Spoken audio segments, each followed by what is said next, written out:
to any.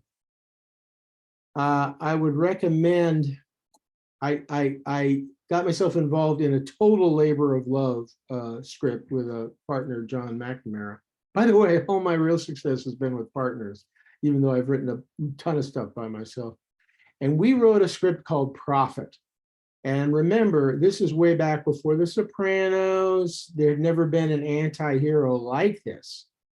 And it was outrageous and fun and amazing. And it totally bombed. It actually got made, to our great surprise. And they put it on for 3 episodes. Pulled it. He does murder his father in the pilot, but not because he hates his father, but because his father could sort of turn him in for some things he's done, even though he does kind of hate his awful father. So they'd never seen anything like this. America hated it. France loves it. You know, I guess cowards like this show. And that made such a splash in the industry. But after 3 shows, they put on a rerun of When Animals Attack and doubled our number. And Fox pulled it. Lord knows what would happen if they had stood behind us like they did with Hill Street. But anyway, but that opened every TV door for me in Hollywood. And that, I guess that next season, I kind of had my pick of a lot of things. And I read all the pilots that had been picked up that year. And one of them was this thing called Buffy the Vampire Slayer, written by Joss Whedon. I thought this was the best script I'd ever read. I could tell he was brilliant. Said, somebody get me in a room with him, because this is a guy I want to work for. And we got on and they hired me. A lot of times they hired me to show run and kind of teach him how to do, you know, run a TV show. Of course, he's a genius and an intensely hard worker. And really, he taught me much more than I taught him. And we had a great time. I learned a lot about breaking emotional stories. I had never done a genre show before. And my reward was supposed to be get his little 12 episodes launched and go be an exec producer on X-Files. I briefly went to X-Files, which I couldn't write if my life depended upon it. We can talk more about that later. For me, if there's no emotional core, it makes no sense. Although a great show and a groundbreaking show. And I had never done genre or fantasy or supernatural, but I learned the incredible power of that kind of metaphor. For example, you know, we all went to high school, we all felt insignificant, but in that show, a young girl, young lady who feels so insignificant that she literally turns invisible. And the power of, first of all, there's no fans like genre fans. They're like country western fans, you have them for life. And you can do really deep, frightening, true emotional stuff, and yet they feel safe and removed because, okay. Then Joss and I created Angel together, did that for a few years, got really mad at Fox, left, and went on to do a bunch of shows that you probably never heard of, some of them very good. And most recently, God, what is this, Meg? Like 12 years ago, we started 2000. Anyway, we got this, we being my old movie partner, Jim Kalf and I, he'd come to work on Angel. And we got this show, Grimm. And it was just a weird miracle that that show got on the air too, because there's these things called the upfronts, and the old, you know, this whole business has completely changed. And you go back to New York, and the president of the studio, in that case, the great Bob Greenblatt, one of the few execs who understood story and could actually give good notes, and you present all your new shows to the advertisers. So he's out there and it's all soft porn, you know, it's like Pan Am and Playboy, whatever. And then he says, and he didn't say this, but this was the attitude. And here's this weird little show. We don't even know why we picked it up.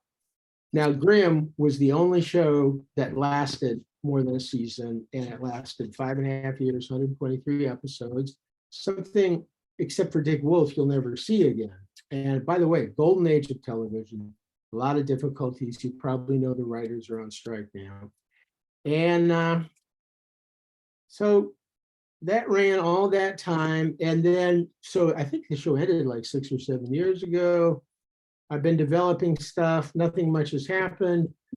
And I kind of go back and forth from these books I'm working on. And right now I found a lot of wonderful talented people who just happen to have diversity that I'm developing with. So that is my tale. And I'm open to any kind of questions, anything you want to know, just ask me. All right. Well, I'm going to start. I'll start by asking you a few fundamental questions or not, and then we'll open it up to a Q&A. What I recommend is that you can put things in the chat, everyone, and you can raise your hands. I just don't know if I will be able to see the order if you raise your hand. Okay, so do one or the other. I'll try to get to all the questions. We'll try to get to all the questions. And David, let's start with a very, very fundamental thing. So you've done a lot of, you've been a writer, screenwriter. I mean, you are a writer, you are a director, you are a producer, and you are a showrunner. Would you explain, because to me, showrunner is one of the most complex jobs in the biz. And would you tell us all what you do as a showrunner and how writing, being a co-creator and maybe the head writer or one of the writers, parlays into showrunning?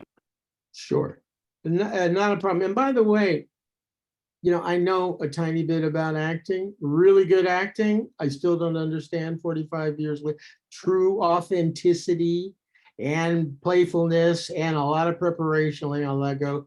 Directing, I know a little more about, but my expertise is writing, how to become a writer, sort of. I mean, I have a weird story. And also I want you to know, I went into television in my 40s. I sort of started all over again. I didn't have to start at the bottom because my movies, but I decided I wanted to have one thing. I looked around and said, all these people are dumber than me and they're making a lot more money. What's wrong with this picture? Anyway, so a showrunner, which is in no contract, it's a word used a lot, that is the person or persons creatively responsible for everything. Costume, look, you work with the production, you work with everybody. And of course, the smart way to be a showrunner is hire a bunch of really talented people and let them run with it. For example, on Grimm, we had one of the best production designers, one of the best prop guys I've ever worked with, one of the best costume, Alexandra Yelker, I think. Anyway, and we had a great producer director. That show shot in Portland. We go up and back a lot. So you are responsible to turn in good scripts, which means you're going to be rewriting about 80–90% of the so-called writer's room on most shows. And Grimm was kind of a tricky show because it's sort of a cop show. It's a supernatural show. It's got horror, it's got adventure, and it's got humor. And I've never done anything that didn't have humor in it. X-Files had this weird humor that I liked, but as I said, I could not write that show to save my life. And thank God came running back to Buffy. Yeah, you're responsible, and you have to understand the budget. You have line producers for all this, and you write a script, and then the line guy or the AD, they break it down and how they think they're going to shoot it. In our case, we had 8-day shoots plus a day of second unit, which we always used as really another day to shoot the show. And so you have to have an eye on the budget, but you have to have a bigger eye on the creative part. And particularly this great partner, Jim Kauff, we wrote those, you'll hear, our shows are like little movies, but these really were. And, the strips in a schedule, we'd have 81 strips, which is unheard of in a 41.5-minute show. And this great producer director, Noberta Barba, that we had up there, and we gave him a lot of free rein. He would just make it happen. And the producer up there would call us out of their minds, can't be done. And then Bert, Noberta, would always call an hour later, says, I think we're going to do this. So that was exciting. And what made the show good, in my opinion, is a lot of short scenes. Now, occasionally you have a big scene, but a lot of short little scenes. It's kind of a movie style. And it's really fun. The other thing I liked about television when I first got in it the writer is king in television, not the director. Now, I understand a movie is going to take a year and there has to be somebody at the head of all that. And occasionally there's a good one. I've met a couple in 45 years. But the writer being king makes a lot more sense because who's creating, and there are a lot of directors won't even let a writer on the set in movies. Plus, movies pretty much suck now. And we have yet another golden age of television. I think the last one was Buffy and West Wing. And now with all these outlets, there's so much great work and great acting going on. So if you've done a show or two, it's pretty easy to become a showrunner. In Joss's case, I think he worked on Roseanne, and then he was selling multi-million-dollar scripts, and he was a script doctor. He's worked on many major films you saw. And nobody, but there was a woman named Gail Berman, worked at a management company called Sandollar. She eventually became the president of Fox, and she went to Sandollar and she said, we should make a TV show out of this Buffy the Vampire Slayer. They said, hey, if you can get Joss Whedon, we'll do it.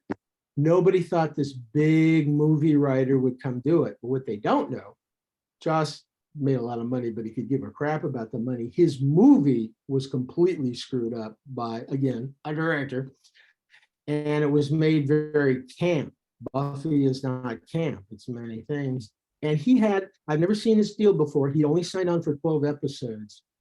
You always have to sign on for at least 2 years if you're in the upper echelon of this thing. And he went on to do it for 7 years and get it right and fix it.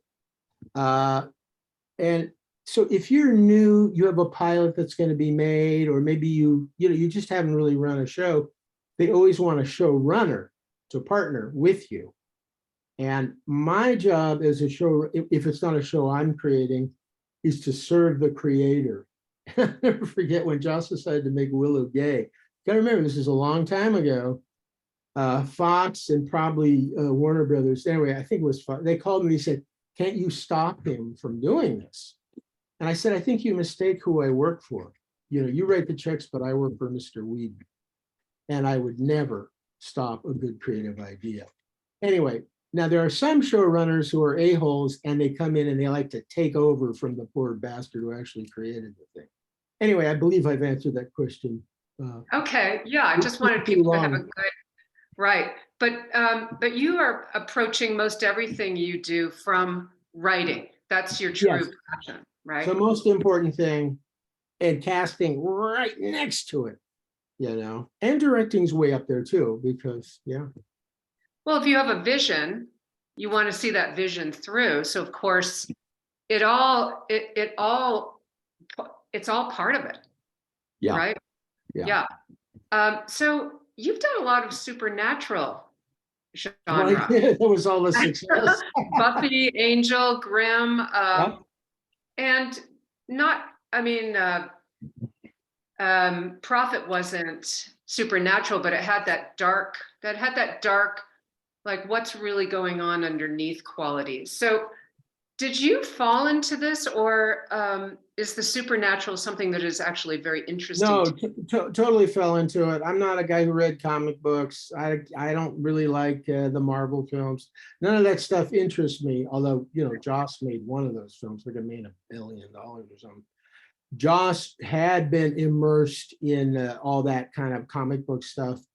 And also, but what he did teach me, that thing I was talking about, the power of metaphor. And people love this stuff. Now, when we did Grimm, it was half supernatural and half a homicide story. Mm-hmm. And my longtime partner, Jim Kalf, by the way, on his own wrote Rush Hour, Stakeout, and National Treasure. I mean, this guy's talented.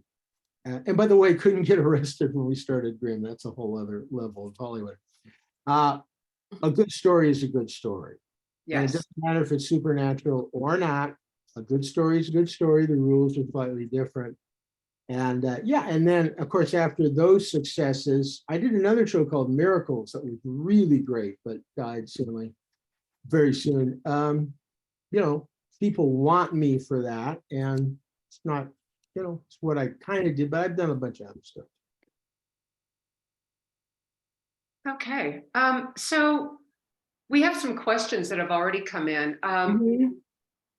This one, Laurel, would you like to ask this one yourself about the best way to get a TV project off the ground? Do you want to just jump in? Yeah. Okay. Hi there. I'm Laurel. Hi, Laurel. Hi, David. This is awesome. Thank you both so much. This is so great. Cool. So my question is really general, but I'm hoping you can shed some light for beginners like myself.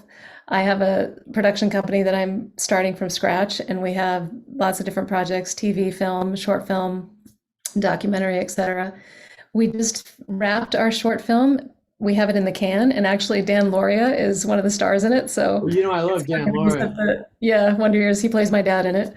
Um, Really cool. He's a yeah, he's so great. Um, so with this, we want to take it to festivals, get some notoriety from it, that sort of thing, to make bigger projects.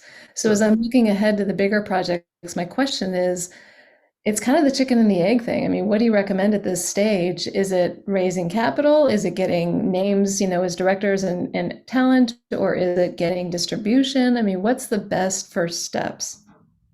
Well, this is a little like my least favorite question, but it's a good question, which is how do I get an agent?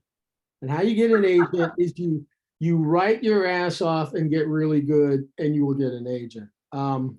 By the way, Dan Loria, I really like directing him, and this really drew me into TV. And Dan would just say, "Tell me what you want me to do," and we would. And I'm pretty sure he did Yeah. it, Grimm. Anyway, the first thing everybody Yeah. needs to know is nobody knows an effing thing in Hollywood. Nobody. If they did know, they'd make good stories and hit shows all the time, right?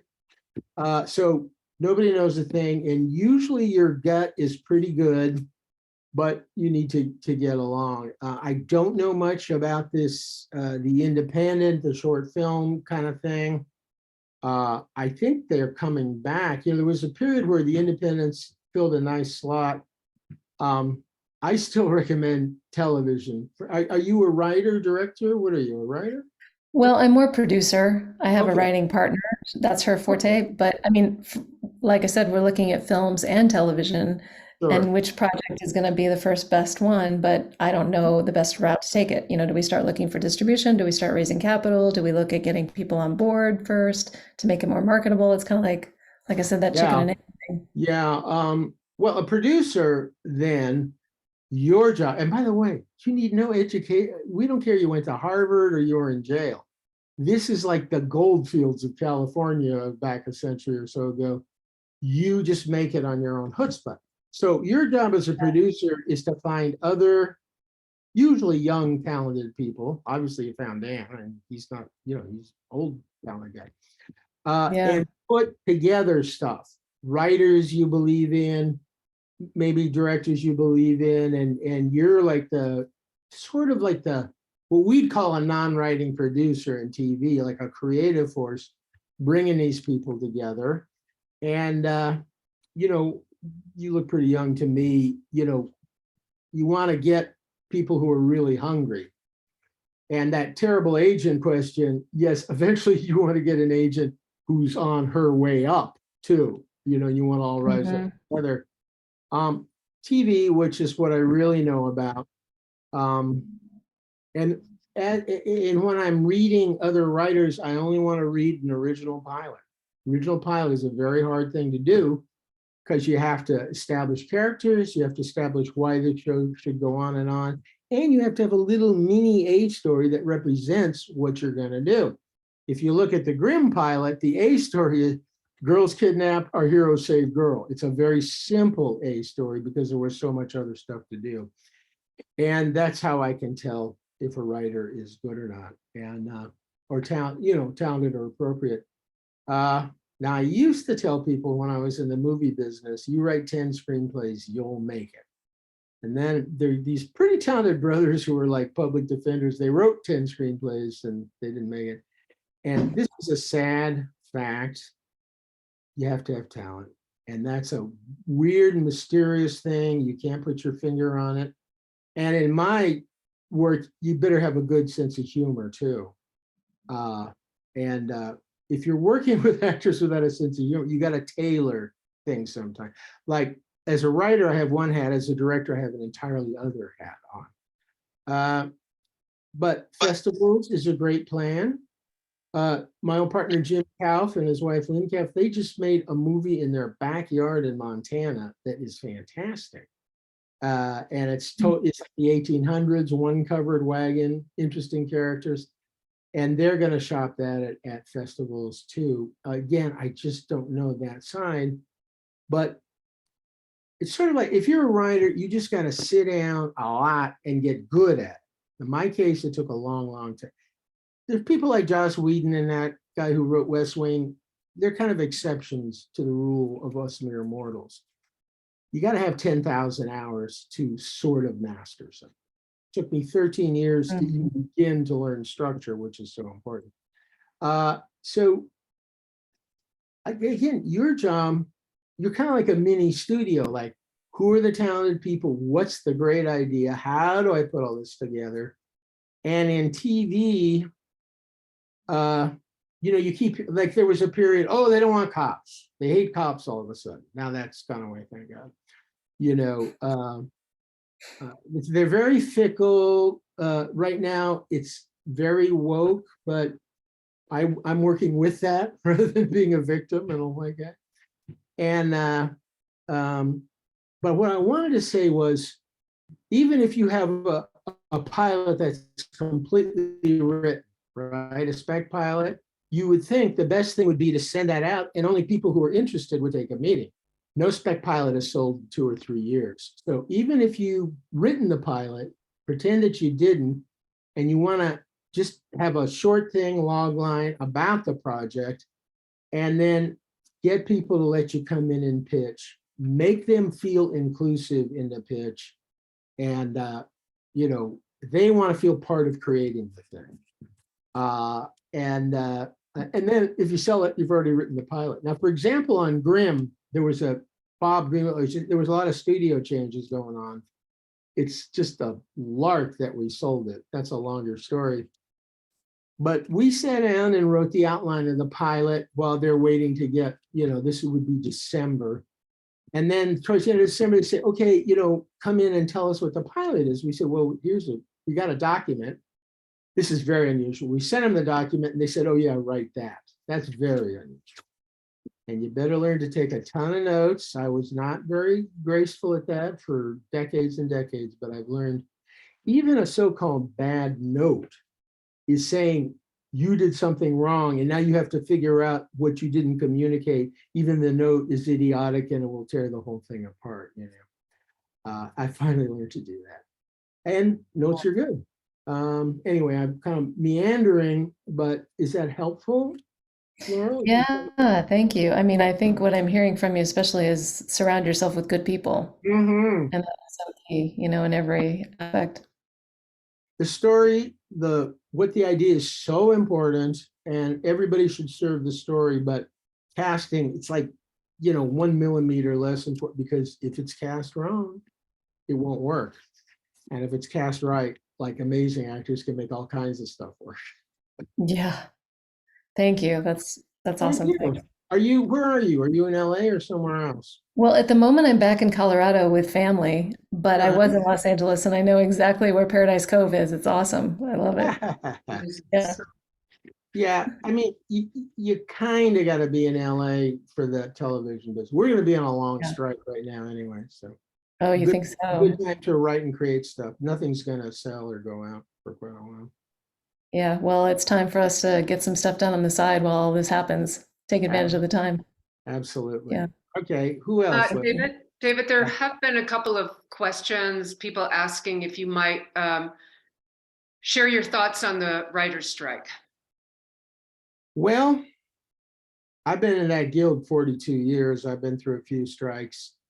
And the last one was 2007, 2008. I remember that. And that was a long one. It was 100 days.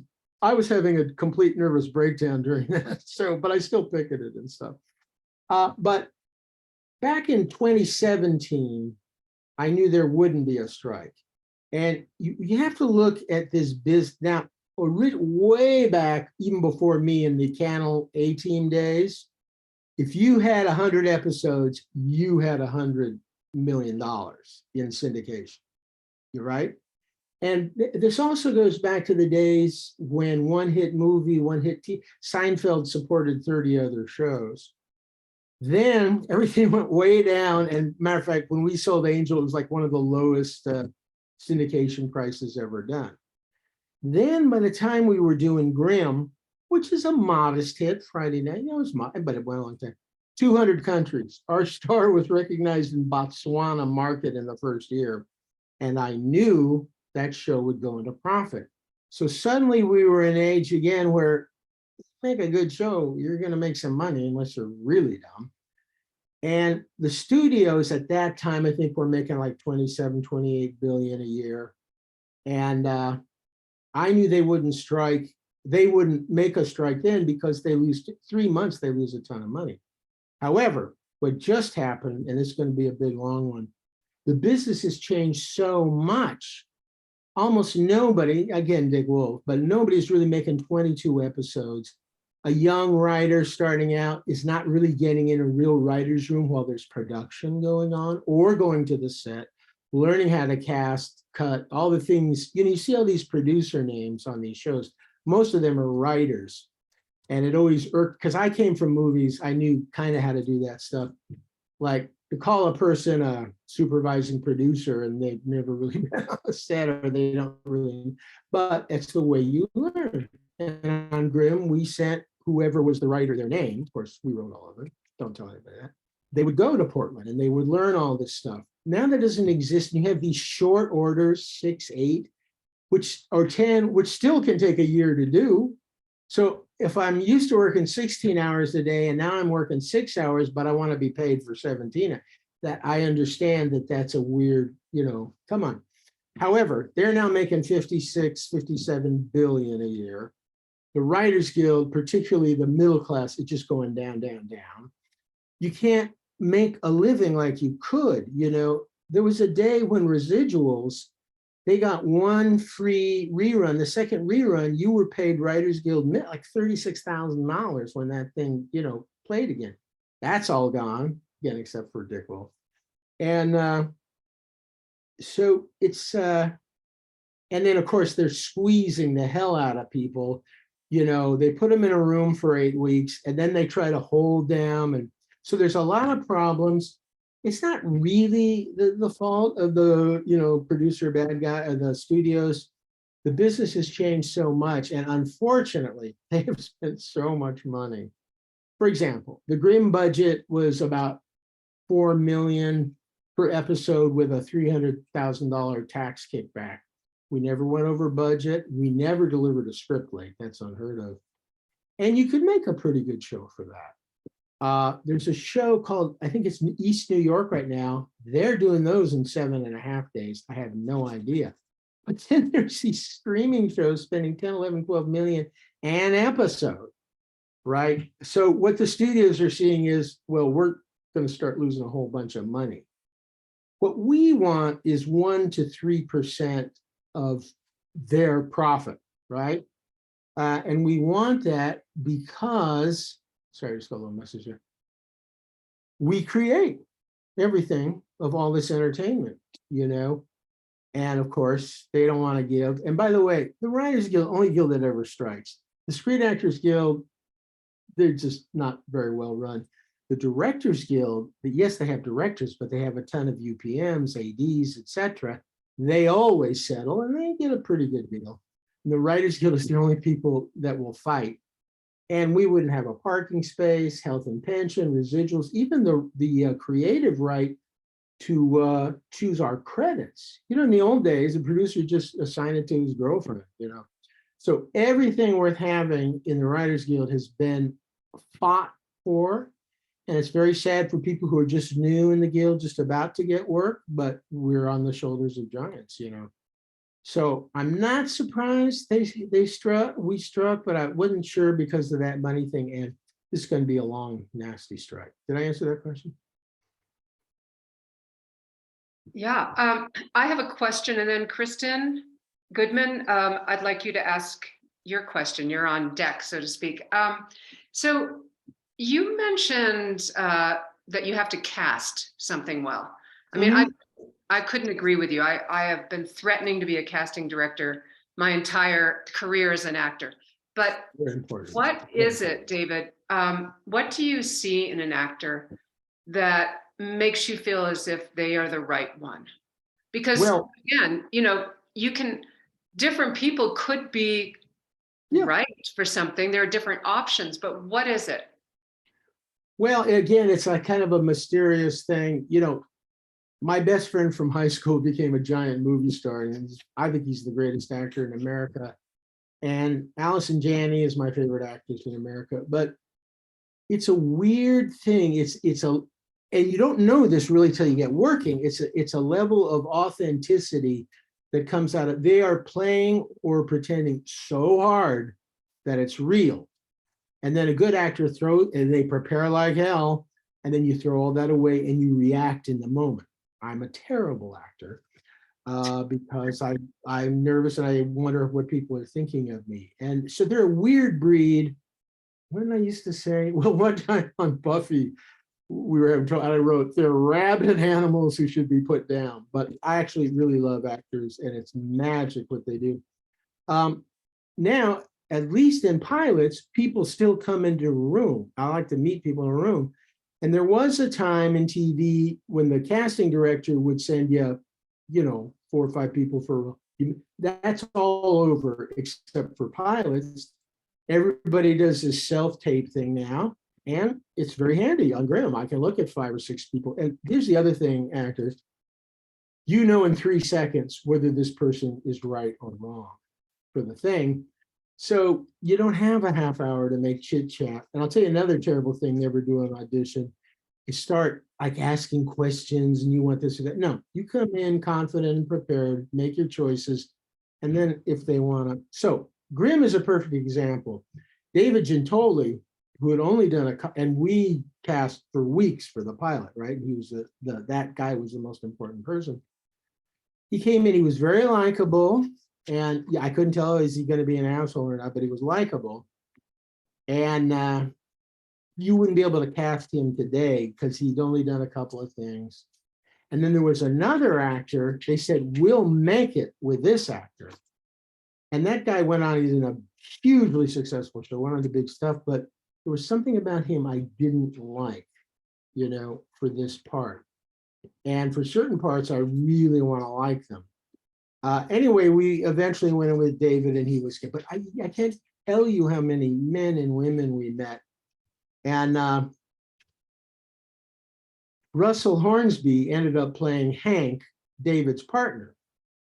But this other incredibly talented actor named Reggie Lee, Reggie prepares in a room with a blank wall 6 or 8 hours, whether he's coming in and tell you there's a stolen car and here's the license, or this guy prepared.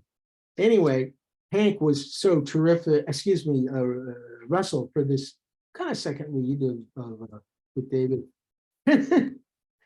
Russell came in and he was such a good Hank. And we said, this guy is so good. And we just created a part for him out of whole cloth. He became Officer Wu. He was in every episode. They kept trying to not put him in, but we put him in every episode. And the women in that show, just amazing. It's a feeling you get. And also, like Bitsy Tulloch was the one with the highest price tag. She'd done quite a bit of stuff. And she was just so damn good.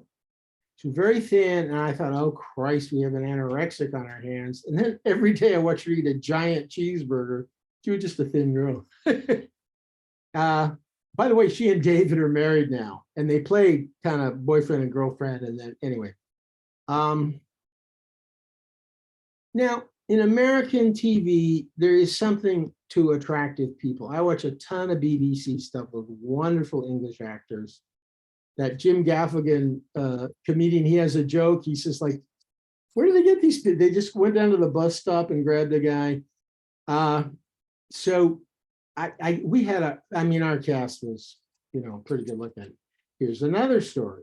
For the so-called captain, I wanted an African-American, either a man or a woman. I wanted them to be overweight. And I wanted you to think, oh, they're that typical stereotype. They're wonderful and they're kind of gruff and they're really good people. but you'd find out that person was unbelievably evil, right? And I wanted to play that card. And so a whole bunch of people came in, and then Sasha Royce, for some reason, he got called in. He's looking around the room, he calls his agent, am I around the place? And he got the part because he was the best person. And we just tailored the part to him. And casting directors are really important. Donna Rosenstein cast our pilot. Particularly, this is pretty much the only people you're ever going to see in person, you know, except Bree Turner, who came in and became a regular. But Jim and I just sat down with her in a room. She was fabulous. So now another thing we were really lucky, all we kept saying to David is no asshole. David turned out to be the most decent human I've ever known, not just an actor, and a lovely, lovely guy, and everybody loved him. And oh, they were all wonderful. 6.5 years, never a moment's, 5.5, never a moment's trouble with any of them. That is so unusual. And I became pretty vicious in my old age. And I'll just kill a person and replace them with somebody who's not as good because life is too short. Or they go where I go. But, you know, 95% of all the people in this business are wonderful and talented. And sometimes somebody is so talented and they're crazy, but whatever. But they were all of a certain age. They were late 20s, early 30s. They were all grateful, humble, and talented. And they knew how lucky they were to have this. And they also all became a family in Portland. And it was the most wonderful experience of my life. But they were of an age. They weren't 18 years old. They weren't 22. They had been at it. And, you know, and Silas Weir Mitchell, the guy who played Monroe, probably the best match of an actor and a character ever, he was going to quit. He'd been on Prison Break. He'd done some stuff. He'd made a name in theater. He was going to quit. So anyway, casting really important. A good casting director, really important. And we had different cast, you know, we had to cast local people in Portland. And there's, you know, it's not like Vancouver where, you know, you just get people who are just terrified for the camera. But because of these tapes, you can look at 4 or 5 tapes and you can say, I want to meet this person, or just hire this person. It's terrible for the actors. I hate it, but it's what it is. Well, don't they really have to fit into your world like that? When I teach, I talk a lot about like knowing what genre you're auditioning for. You have to know how that world feels, right? Because don't you think that when you're watching an actor at work, you know, auditioning for something, they've got to fit the world that you've imagined, or that, you know, who you're working with imagined. Right. But for me, it's not as, oh, I'm in a horror movie, but oh, I'm in this kind of a drama. No, they got to have something that you can't put your finger on. It's like meeting, you know, somebody that you want to date or something. There's something there. You got to be, most of them have to have a tremendous confidence, yet most of them are very shy at this. You know, you know this, Leslie, you've been doing this a long time. But they should just make bold choices and play that. And then you can always correct. A good actor, you can always modulate, and they want to be modulated. Sarah Michelle Gellar, Miss Buffy, she wanted to be watched. Oh, she wanted an exec producer watch. I refused to do that. But directing her was a thrill. You could do a 5-page scene, even more. You could give her 6 and she wanted, okay, what? You could give her 6 or 7 notes, shoot it again, she'd hit every one of those notes. Now, again, that's not a normal human. That's some weird thing that, you know, from another dimension. But that's a thrill when somebody can do that. Yeah. Yeah. Yeah. So. Well, excellent. Kristen, why don't you ask your question? And then Pam, I know you had a question, so you're on deck. Is Kristen there? I'm right here. Hi. Stop. Hi, Kristen. No. Hello. So you mentioned emotional core a couple of times. Yes, very important. And, yeah, and I was wondering if you could just clarify that a little bit with like what the emotional core of, say, Grimm was, and would you pitch that, would you put emotional core in your pitch when you're in the room? And how do you do that? You mean when I'm trying to sell a project? Yeah, The way Grimm sold, that's a whole other weird story. But here, I'm like these dogs. Go out there and bark and bug. You know, they love to bark these dogs. A lot of junior writers, a lot of newer writers, they want a real complex story, right? And they will twist a character. This is hard for an actor. They'll twist them into pretzels to make this stuff work. I would not have wanted to staff on Grimm because I'd read the script when it came in. Frequently, Jim wouldn't even read the script. We'd put it up on a big screen. The writer could be there if they wanted to see. And we'd start, he or we'd start typing and he'd start changing things. And then I'd say, yeah, but Jim, on page 15, we find out that man is really a woman. He says, I don't give a shit. It's not authentic. It's not emotional. It's not good for the, he really knew cops and all that stuff. He was a very bold writer and he changed stuff. And of course, the scripts would almost always come out good. There are some writers who are simply writing stuff they've seen on television, right? And some are a little lazy. When I was coming up, I would never take credit for something that I hadn't actually done. And if somebody had given me a great idea, somebody gave me a great idea, one important thing on the commission, I insisted that he stay, you know, he share a story credit with me. On the other hand, they got to make a living. And not one person on Grimm ever said, yeah, you know, I wrote 3 words in there. I don't think I should take credit. You know, anyway, what's the question? Ask me the question again. the emotional core. Yes, When you- so important. So what you really want is incredibly simple stories with complex characters. And the best thing is when plot comes out of character. That's what's interesting. I remember Jim and I were in the middle of one of these scripts once we were writing, and I said, oh, but if you do that, Nick, David, he'll get arrested and he'll go to the FBI. He says, great, let's do it. It's a good twist. It's a good move, you know. With Joss, it was even a more of an emotional arc and learning. For example, this is one of the few stories that broke quick. They never break quickly, but Jane Espenson, I think, came with an idea in some early Buffy that some girl in the high school could read minds. And we immediately said, what if it's Buffy? And you start that arc with, well, this is cool. I can hear what everybody is thinking. I can't remember if it was in the script or not, but a man would say, if they really knew what we were thinking, they'd never stop slapping us. So it starts really good and then it turns really awful. And I forget the whatever the finish of that arc was, but it's a real good emotional arc. One time, Buffy's mom was dating, is it John Ritter? Wonderful, wonderful guy. He was sick and he was thrown up in a bucket on the set all day, every day, like a real pro. Anyway, his mom's dating this guy. And when he's alone with Buffy, he's kind of an asshole. And eventually she accidentally throws him down the stairs and kills him. And that thing of, I killed my mother's boyfriend who I didn't like. Now, eventually we find out he's a robot, but that to me is emotional core, like that girl turning invisible. And that I understand. Here's another example of it. In Grimm, we eventually added a character called Trouble, a young gal. By the way, we could not find this actress in LA. All the actresses in LA looked like they just came from yoga and whatever that fancy coffee shop is. So we need a girl who can throw a punch. Jim found her at the University of Michigan. We flew her out to LA on our own dime, got in so much trouble with NBC. Introduced her to Sean Hayes, flew her to Portland, where David came in and read with her, and Noberto. Noberto was really tough on her. Anyway, we cast her and she was wonderful. And what you learn about Trouble is she didn't know she was a Grimm. She thinks she's been insane her whole life and she's been locked up like crazy. And there was a character who was an octopus character who could like suck your whole brain out, right?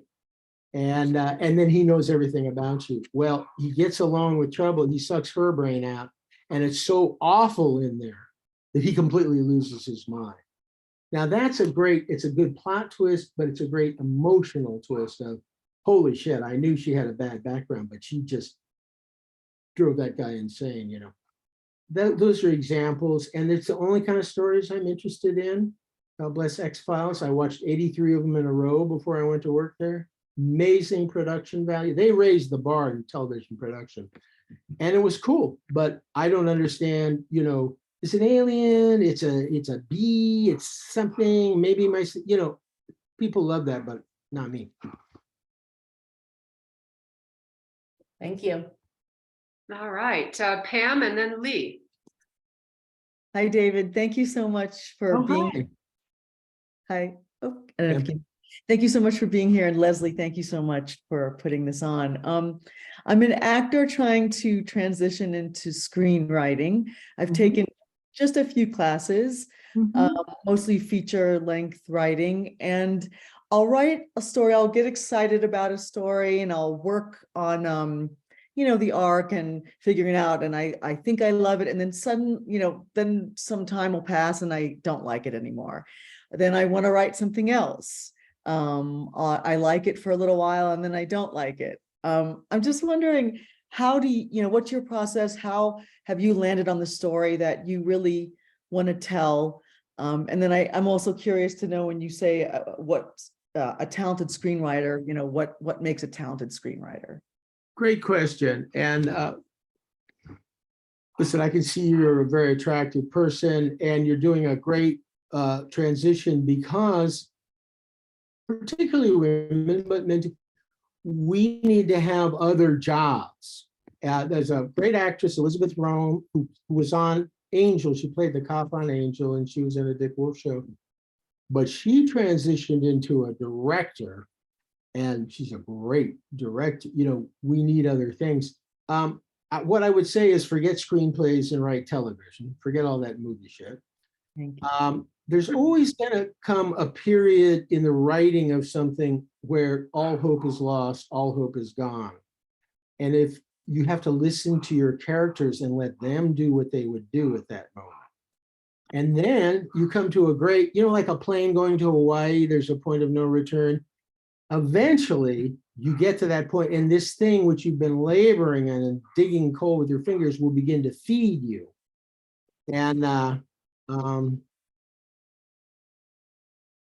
and on television, you gotta be fast and good, and that story has to be broken and sent to, there's a lot of stuff that has to happen. But particularly with Joss, there's a whiteboard and people make notes on the whiteboard. Don't go to the board too soon. We need lots of ideas to have a good idea, but don't go with your first thought theater, I think we call it, or something. Like, get deep.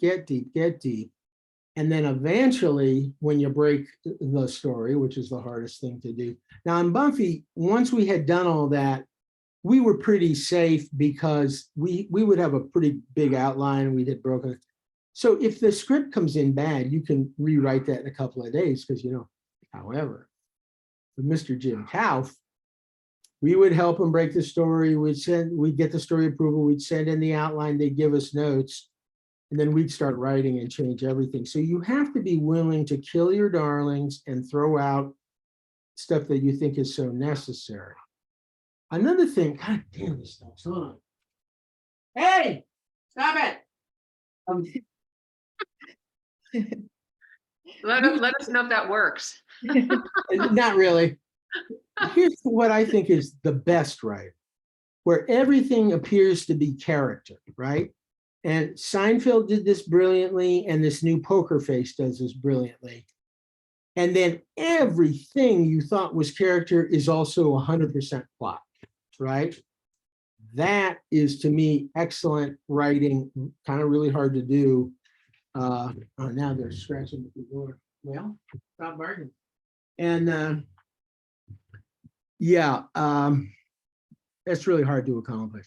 But if you have a simple, remember, these whiteboards. So now in, you have these writer's assistants, and they're busily taking down everything on a whiteboard, and they send out these long notes. I never once looked at those notes because it's an oral tradition. Cinderella, I'm not going to forget. Some crazy complex thing don't want to know, and I'm not going to make it anyway. these are good jobs because these are people who can work up to being writers. So I'm happy they have those jobs. Completely unnecessary job. And just like if your accountant can't explain to you in simple terms what's going on, get a new accountant, your lawyer. And a story should be both inevitable but surprising. And that's the trickiest thing. Now, in a movie, you really need a huge twist in the middle of Act 2. In TV, I like to have that, but at the final denouement, the final climax, you have to say, "Oh God, I'm surprised, but I kind of saw, yeah, I kind of knew somewhere." And that's another hard thing to do. And now, Joss Whedon, who hated to rewrite, and actually turned a lot of scripts in late, was like, we would get a story, and then he would pace for a week drinking his English tea, miles and miles in the office. And I think his brain was like, a lot of this is like chess, which I'm terrible at. How many possibilities are there? How far out, right? And he would have picked all the perfect possibilities with his week of what he hated to rewrite. He'd sit down, he'd write the script, and we'd change 2 lines and you'd shoot it. So everybody has a different rhythm, a different style. But if you're serious about writing, you need to sit down and write a big hunk of the day every single day. And you need to be willing to write. I mean, I wrote a good first script and the next few words sucked. And like I said about structure and all that, you need to just, who's that? I think it's Ann Tyler. Like somebody asked her about inspiration. She said, "What are you talking about? I sit down at the desk every day, Now, what do they say? 2% inspiration, 98 perspiration. But if you can actually begin to enjoy the writing process, and I don't think you can do this with act, you can act in your kitchen, but if you can enjoy the writing process, you have won. And whether or not it is successful or anything, you now have this great new mindfulness practice, which is a huge pain in the ass sometimes. Yeah, thank you. Lee, and then let's see, I think there's, and Leslie Vedetz. Yeah, hey, David. Sorry, I'm on a computer. Yeah. I'm faceless. I'm with my mom. I'm on my mom's computer, and Okay. yeah. So let's just say it's not new. But anyway, switching to the acting side a little bit. Yeah. When you're watching tapes, and I'm talking about, let's say a decent sized co-star or one-day guest star, are you looking for the actor to find additional things in the script? I'm not talking about changing dialogue, just find different moments that kind of take you off guard, or do you prefer, for your taste, give me what's on the page and I'll see if you fit the role or not? Well, as I already said, don't ever come into me and talk about motivation. This is your homework. Yes, I love to be surprised and like, oh, she made that choice. She smiled there and we know her heart is breaking. What a great choice. Or, like Bitsy could cry at the drop of a hat. She could just cry. And so I used to say, okay, now let's bring that down. And in real life, we fight our tears. We actually don't want to cry or be seen crying. And here's the main direction I've given all my life. Why the F are you playing an evil villain? I just hate it. I'm evil. No, you're not. To yourself, no man or woman is a villain unto themselves. You have great motivation for what you're doing. Now, it's unfortunate if that's not in the writing. Stephen King has done this very well a few times. Well, I totally get the villain and why he's the way he is. These Brit shows I've been watching are great because you don't even know who's good or bad, and everybody's complex. And eventually, when you find out who the so-called bad people are, yeah, but they had good reason. So I would, and of course, you're gonna, I assume, be self-taping this stuff. Just do your best. Maybe get a scene partner who actually knows something about acting and is not just somebody reading to you. And try different things. And if you can, show them to some of your actor friends that you respect before you send it in. But yeah, don't play with the words. But yeah, I want to see you know, and a good actor. And by the way, they'll surprise you in different takes, you know. And here's a problem. Some people are 2 takes, and in TV you need to be fast, but then you might have 2 stars and then one is like better in their 8th or 9th take, and it's going to drive you, you know, there's a lot of stuff like that. And you can feel and see when somebody's getting it and not getting it. You know. I'm thinking about this. I did this TV movie for Disney called Exile, and it's like a bunch of kids get stuck on an island, but the Australian, he was the pilot or the boss, or anyway, he was a bad guy. He came into the office, didn't say shit. He did the part and scared the hell out of all of us, and he left. And he got the part. Don't hang around and yak. By the way, who is it said this? Oh, who's the famous director? I think it was Scorsese, but he said, your neuroses is going to come out in 5 minutes of talking anyway, right? You can't keep it a secret. So I hope I answered your question, Lee. Yeah, that was great, David. That's what I was looking for. And yeah, I'm fortunate in my situation. I live with my partner is an actor. Really? Yeah. So we've both been in the union since, well, let's just say we're not young. But anyway. Hey, And thanks for letting us know about the writer's strike. I had a feeling this one's going to be a long haul. So me too. yeah. By the All way, right. too much success too soon can be a death sentence for anybody. I believe that trust funds have killed more people than crack, but particularly in our business, something long and slow and sweet and coming. And if you've grown to love it, whether you're going to be a star or not, that's a much better path. I hear you. I've always been a slow learner. Thanks a lot, David. Have a good. Thank you, Lee. Good luck. Leslie, that it. Yeah, I was wondering if you have any insight or experience with show running a production that proceeds from the adaptation from a novel. I've recently been watching the Netflix miniseries that are adaptation of Harlan Coben novels. Yeah, I've seen a which bunch of are those. Yeah. But why are you black? Why isn't your video on? Sorry, I don't. You don't My have video video. is, All right. is blacked Okay. out. It's funny you mention that because I've seen a bunch of those, which are, you know, they're not snack food exactly, but they're good. They got good twists. My partner and I adapted a novel. It was our first thing called Shall We Tell the we did this for $5,000. It was like our first job. Shall We Tell the President, by a rather wealthy English author called Jeff Archer. It was a terrible book, and we did an okay adaptation.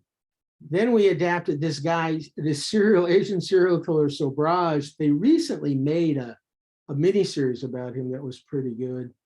You know, I think it's a job of work because people who love the book may not love the show. Usually you have to compress stuff and take some dramatic license. But that guy, what's his name, Corbin? I mean, I've seen 3, 4, 5 of his shows, and he just cranks them out. And I think they're good. I enjoy those. You know, they don't change my life or anything, but it's really good writing. And I think he's pretty involved in the scripts too. But I might be wrong about that. They love intellectual property. So sometimes I'll try to make up a comic book and then take it in and say, oh, we have intellectual property. It's a graphic novel. For some reason, they are nuts. Well, this is under the heading, nobody knows anything. So again, they can go to their boss and say, well, he's got intellectual property. You got a ton of diversity. You know, it's, one person asked me, I was pitching post Grimm. I had a bunch of projects and I was pitching, and the young lady says, yes, but why should we make this show? And I was like, well, it's a really good story. She says, no, but what is the social value of this show now? And I thought, I don't give a, but anyway. Meg, we have time if you can sort of keep it short. We're a little bit running out of time, but I wanted to make sure I got to you. And Leslie, I know you have to go. I'm happy to stay here till 10 or 5 of the night. You want with these people. So Thank you. Let's see what happens. okay, I like everybody to get a shot. Oh, what are you crying at? Come here. Yeah. Meg? Oh, I think you're muted, Meg. Okay, now I'm here. Hi, Meg. Leslie, thank you so much for hosting this and bringing us together. And David, thank you for joining in and sharing your expertise. I am an actor and writer. I've Cool. made a feature film and have distribution. Wow. And now I have an original screen or pilot called HOA. And I would love to know the next 3 best things to do now that I have a pilot. Have you written the pilot? I've written it, yes. So give me the elevator, give me the log line of the pilot. Give me the. Okay, so it's about this dilapidated apartment complex in Silver Lake, surrounded by gentrified buildings, and this HOA of diverse characters not being able to come together on the same page to get anything done. I like it.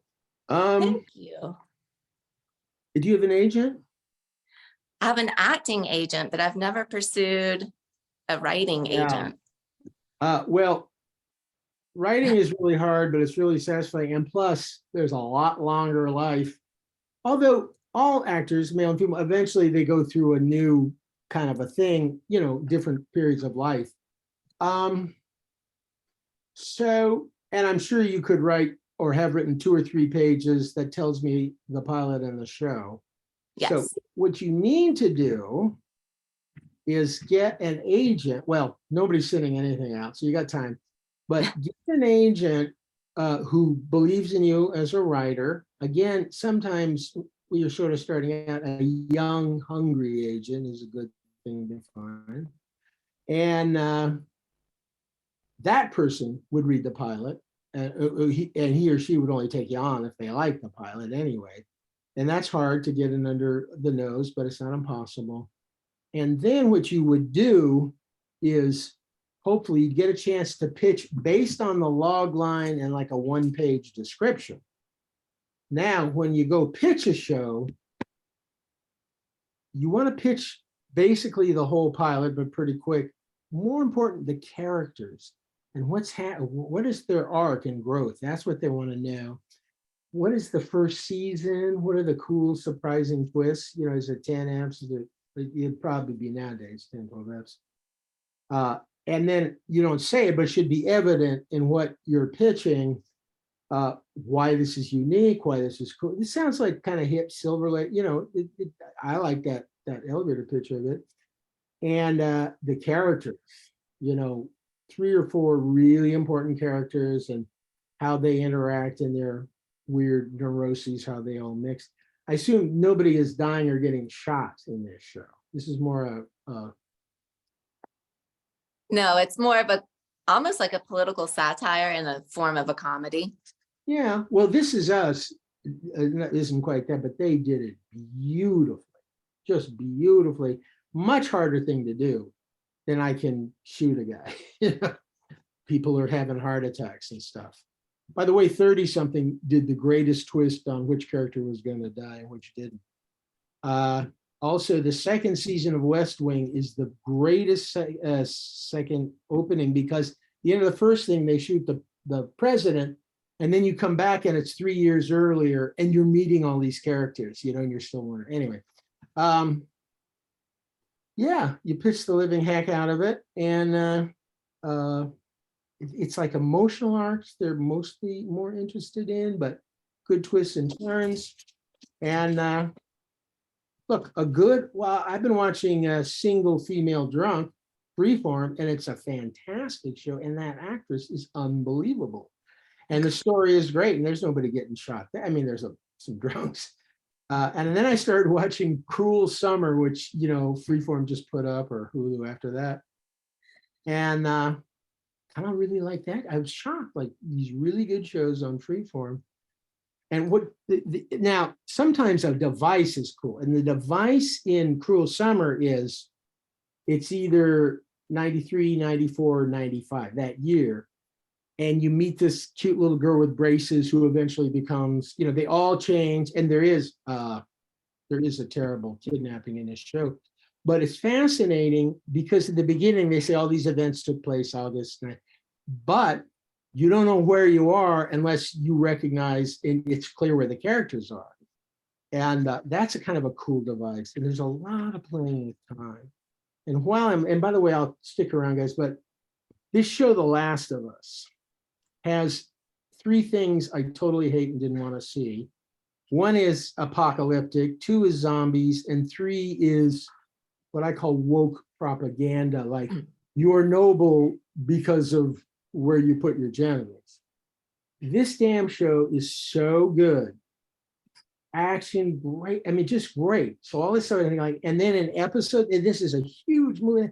Episode 3 is a long 40-year story, happens to be a gay love story, is the greatest of that I've ever seen on television. Because nobody's preaching, nobody's trying to prove anything, and it's such an amazing love. It has nothing to do with their, I don't know what you call it, wokeness or something. So, you know, and they play with time quite a bit too. Playing with time is pretty interesting, you know, and you have to feel, oh, I'm back in time now. Anyway, too long an answer, but I hope that was helpful. Thank you. You're very welcome. David, we could talk to you for we could do a whole weekend just talking with you. It's amazing. I do have to go in about 2 minutes.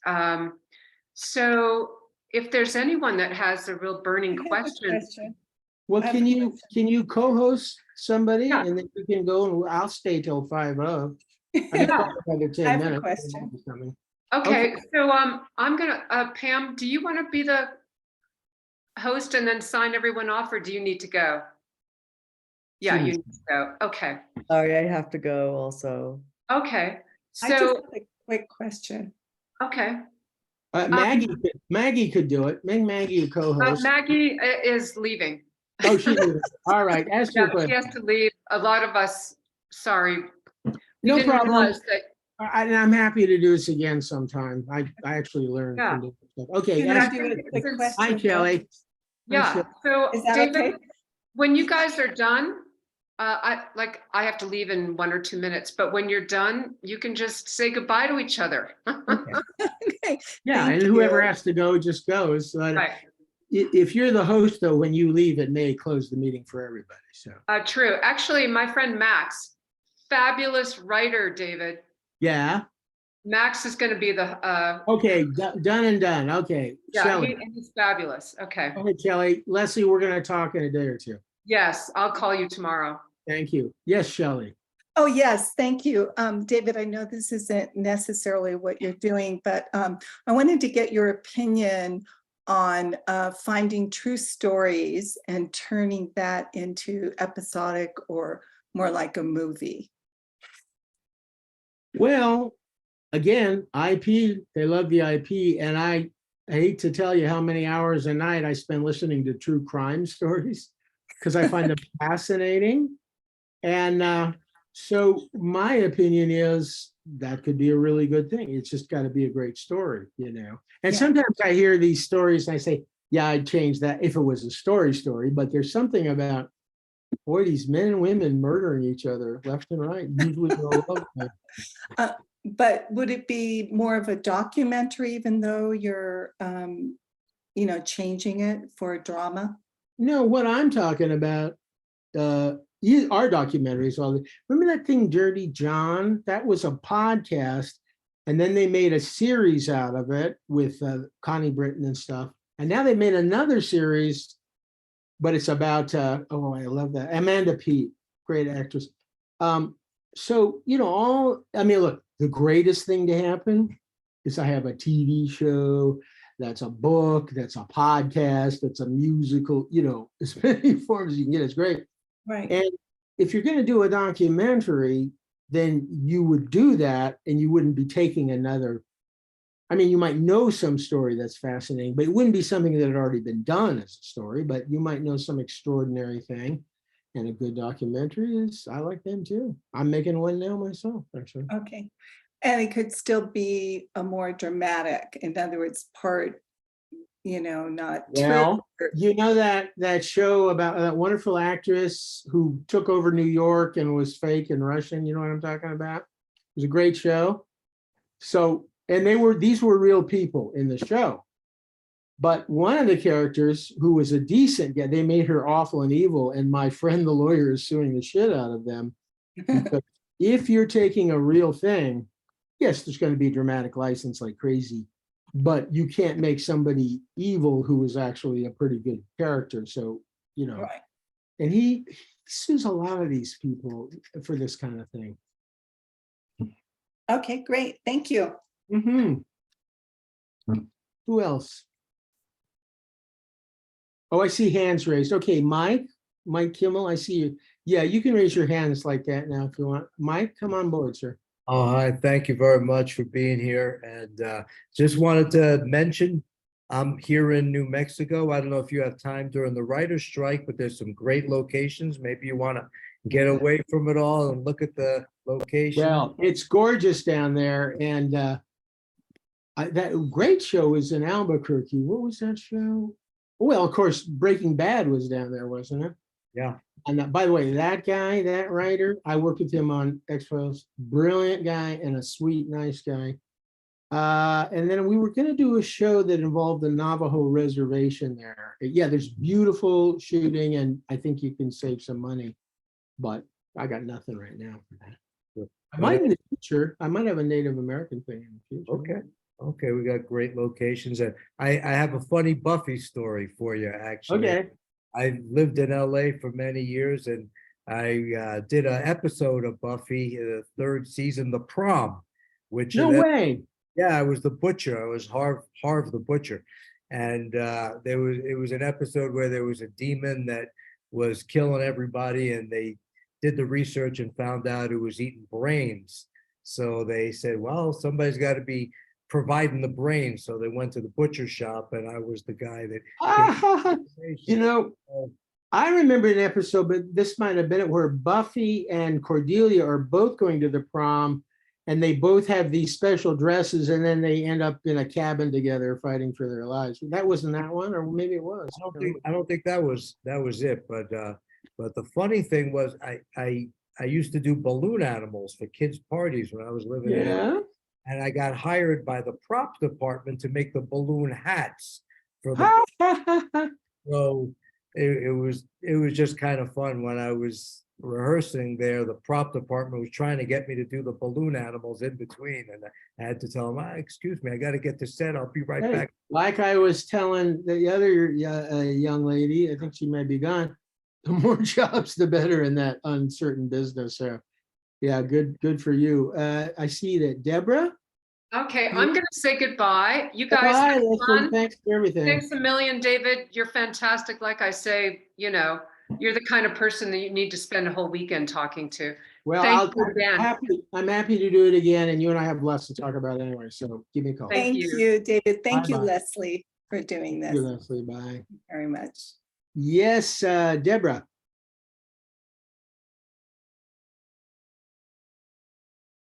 Oh, you're muted, Deborah. Can you unmute?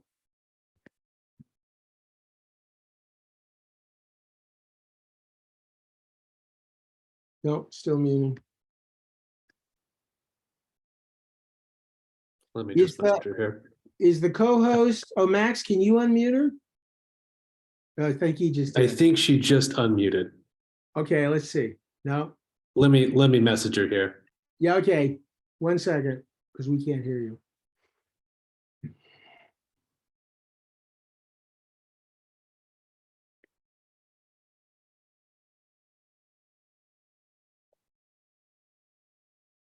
Still not. You're sending her a thing, tells her to unmute, right?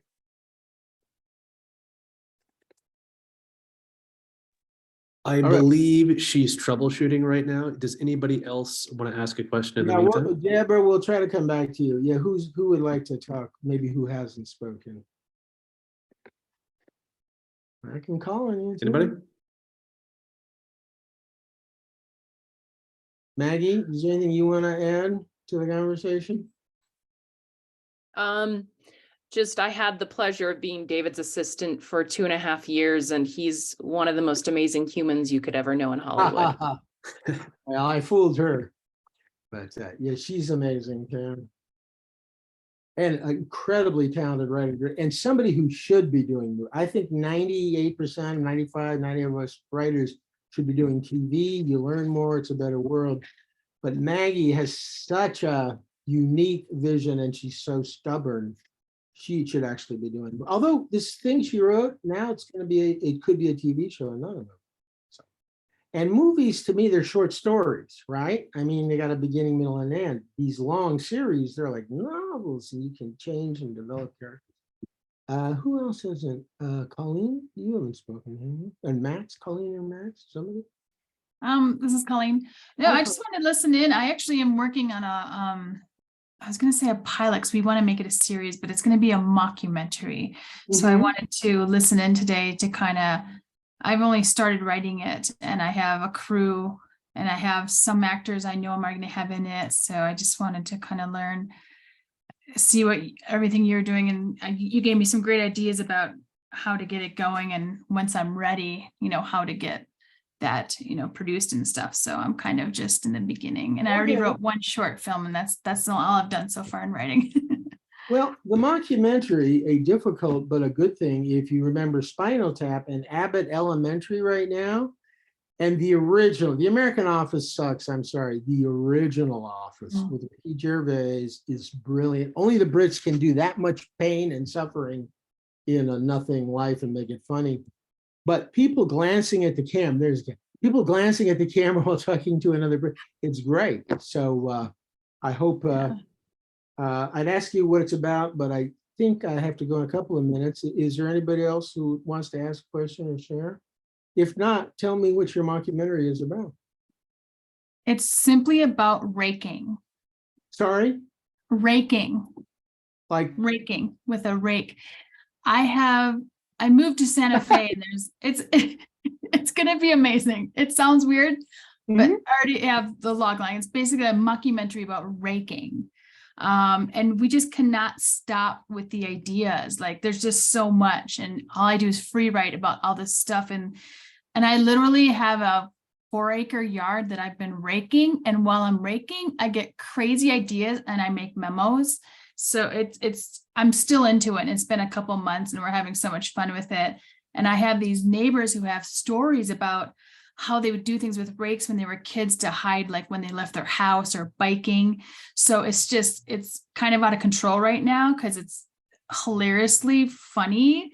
And I'm just trying to get it into a episodic world. And some of the characters I have already and ideas are there. I just have to like get it into a final, you know, pilot and then write out some episodes. I want to kind of have, like you said, I want to have the pilot done and I want to have some episodes already going before I pitch it and everything. And so I have other people kind of helping me too. So it's still just, and like you said, Kill Darlings, I still have so many things that we're bringing down, but it makes me laugh every day. So I want to keep working on it. Well, you know, if a thing is, it just sounds so ridiculous. It might be yes, raking. I thought you were like Reiki and no, like literally raking. Like it's hysterical. Yeah. And if it's feeding you, that's a great thing too. That's a really great thing. So, well, listen, everybody, nice to meet everybody, and wish you all the best. And thank you. Hopefully we get to do this again soon, but good luck, everybody. And remember, nobody knows nothing. And it's just up to you to beat the other gal. Work harder, work longer. And good luck to everybody. And I hope I see you all again. All right, thank you. Thank you. Bye, Thank you so much. Bye, you guys. Thank you all. Have a great night. Thank you.